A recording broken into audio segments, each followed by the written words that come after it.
every now and then, I meet this rare person who says, I don't do chocolate. And I think maybe they fell and cracked their little heads like a melon. I do chocolate. And when I was a kid, it was all about Mounds bars. So one day, a couple years ago, I was craving them. Now, I haven't had a Mounds bar in probably 20 years. So why I was craving them, I don't know. But I went in the kitchen and came up with these. And they're as close as you're ever going to get. So in the food processor, you don't have to bake. You don't have to bake. You need no skills for this except how to push a button.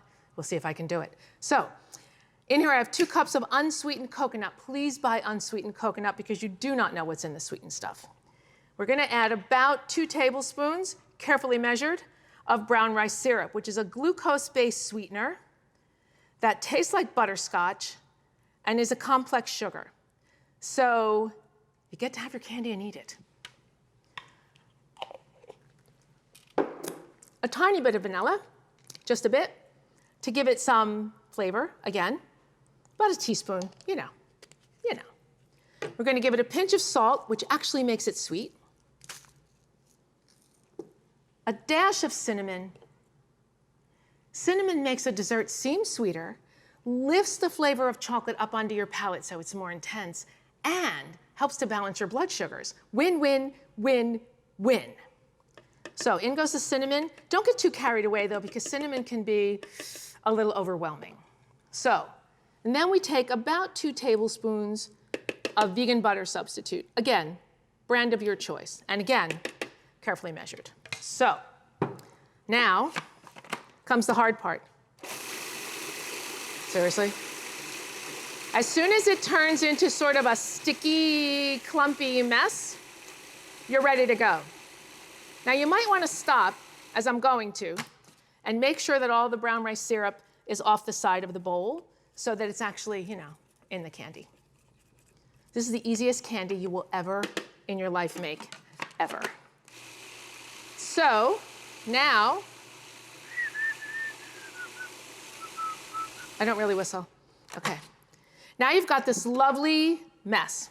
It's all sticky and gooey, and you're going to take it and you're going to roll it in your hands in little walnut-size spheres. You can use a scoop too, but this is just kind of a play with your food kind of recipe. And then you're going to put them either on a plate or on a tray, because these have to go into the fridge for 30 minutes. You see how soft they are, right? They're really, can you see this, Scott? Like, they're really like, you know, very, very soft. If you try to do anything with these, they're just going to fall apart. So they're going to go into the fridge. And after about 30 minutes, they'll set up. And now we get ready for the part that I love the best, which is the chocolate. So I'm going to set this aside. And then we're just going to boil some water. Now, you can use almond milk or oat milk or whatever floats your boat. But why add calories? You can use water. We're going to make a ganache.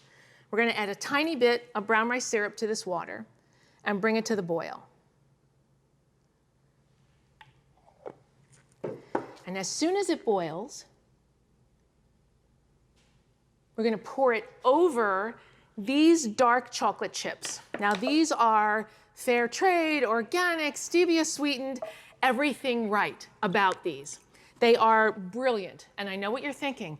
Oh, stevia sweetened. Well, thanks, but I'm off for a root canal. The truth of the matter is it's brilliant, and all you taste is delicious, rich, dark chocolate. So bring this to a boil. You know what they say about watched pots? It's true. They never actually boil. Well, they do, but just not while you're waiting for them. So as soon as this boils, it doesn't have to be a high rolling boil, but it has to boil. And then we have these. These have been in the fridge for about 30 minutes.